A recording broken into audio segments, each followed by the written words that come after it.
afternoon and welcome to NTV News. I'm Siksha Sharma. Let's take a look into the headlines first.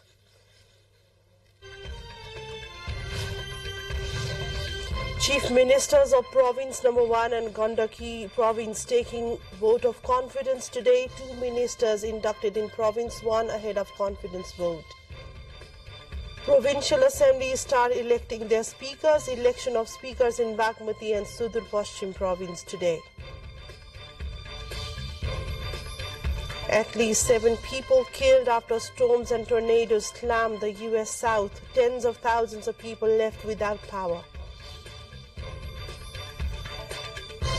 UN agencies call for urgent action to protect children of 15 countries most affected. And FIFA nominates Lionel Messi and Kylian Mbappe among others for the Best Men's Player Award.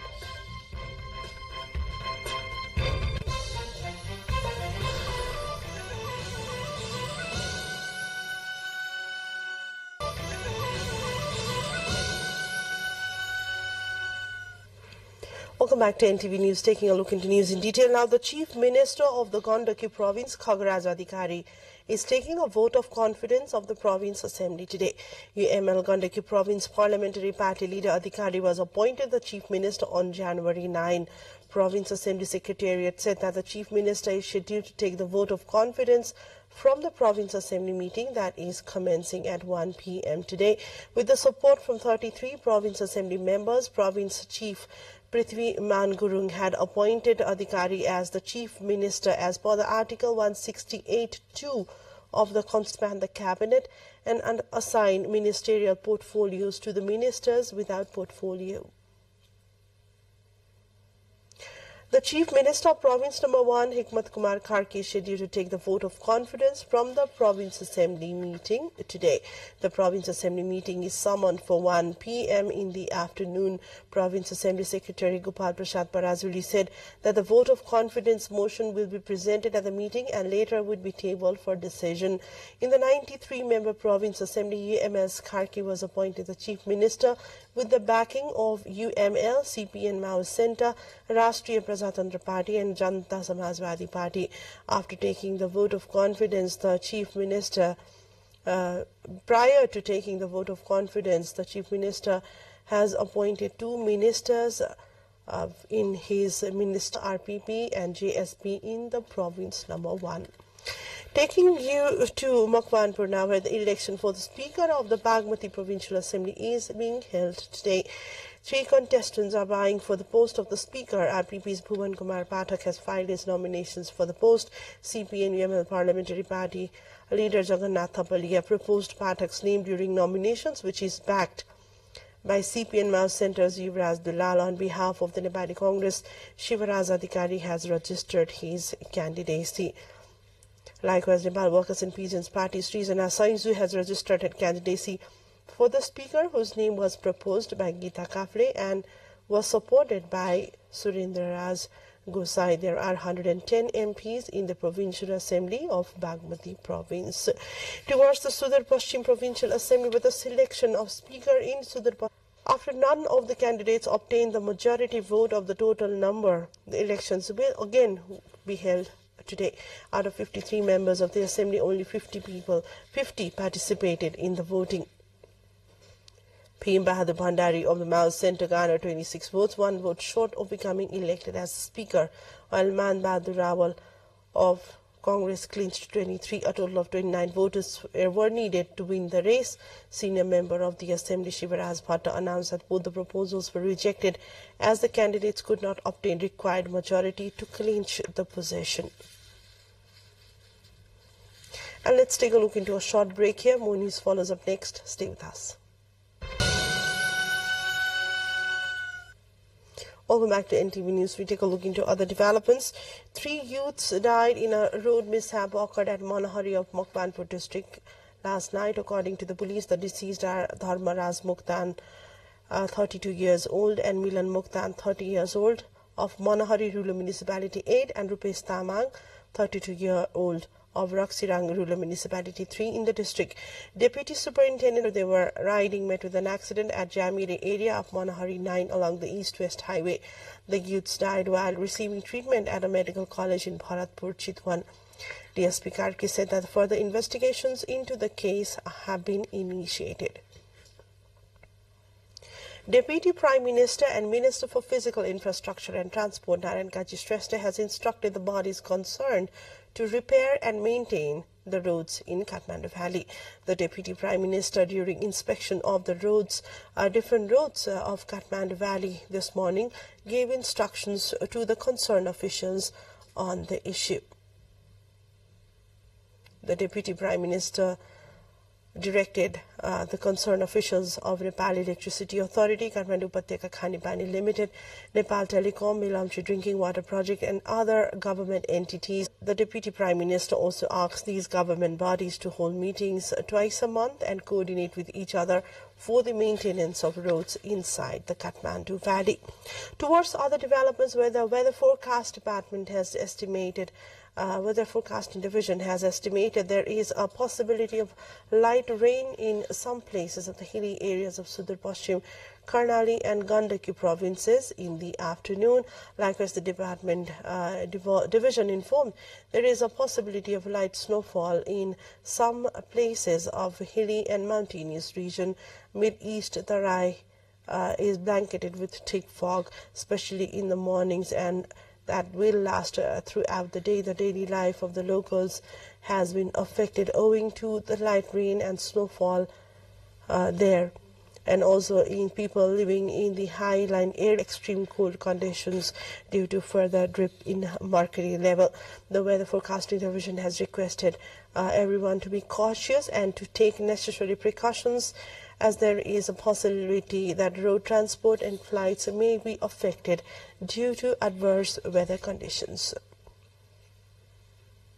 Towards international developments, where a giant swirling storm system billowing across the southern U.S. on Thursday killed at least 6 people in central Alabama, where a tornado ripped roofs of homes and uprooted trees in historic Selma, while another person was killed in Georgia, where severe winds knocked out power to tens of thousands of people.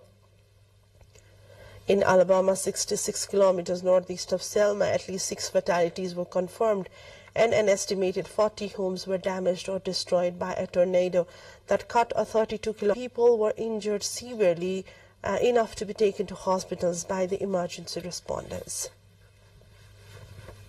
And let's take a look into yet another break. Stay with us for more updates.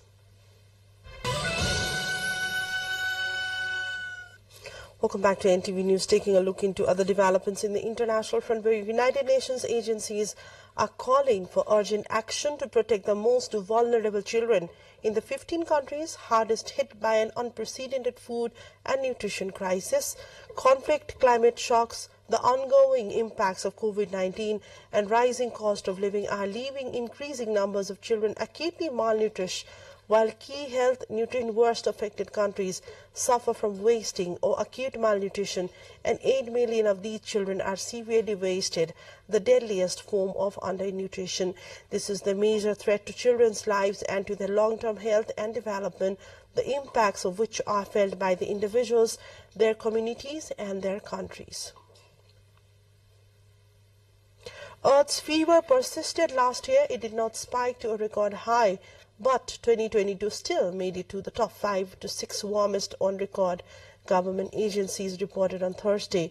The U.S. National Oceanic and Atmospheric Administration, NOAA, found that 2022's global average temperatures was 14.76 degrees Celsius, ranking 6th hottest on record. NOAA does not include the polar regions because of data than the rest of the world, and Antarctica factored in. NOAA said it would be the 5th warmest. NASA, which has long factored the Arctic in its global calculations, said 2022 is essentially tied for 5th warmest with 2015. A 16-year-old shot during a protest in the southern Peruvian region of Puno died on Thursday, bringing the death toll to 49 in more than a month of unrest following the ouster of President Pedro Castillo.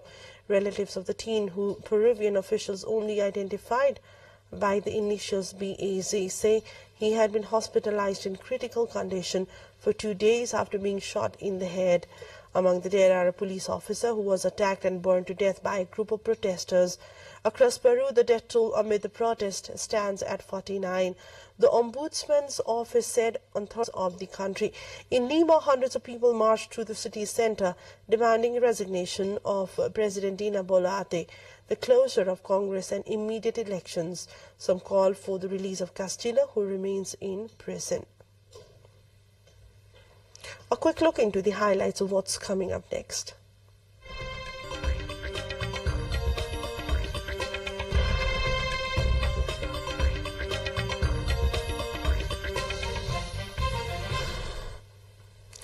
Lisa Marie Presley, a singer-songwriter, Elvis's only daughter and a dedicated keeper of her father's legacy, died on Thursday after being hospitalized for a medical emergency. She was 54. Her death in Los Angeles hospital was confirmed by her mother, Priscilla, a few hours after her daughter was rushed to the hospital. And Priscilla Presley shared her father's brooding charisma, the hooded eyes, the insolent smile, the low, sultry voice, and followed him professionally, releasing her own rock albums in the 2000s and appearing on stage with Pat Benatar and Richard Hawley, among others. A Ghanaian artist is turning waste into artworks at his studio in Accra. Michael Guy uses discarded second-hand clothes to create the textile art. Each of these pieces of art started life as items of clothing. The bold fabrics that once were dressed as shirts or skirts have been expertly cut to show the children playing or women singing. This is the work of Michael Guy, a young contemporary artist based in Ghana. Time now for sports update.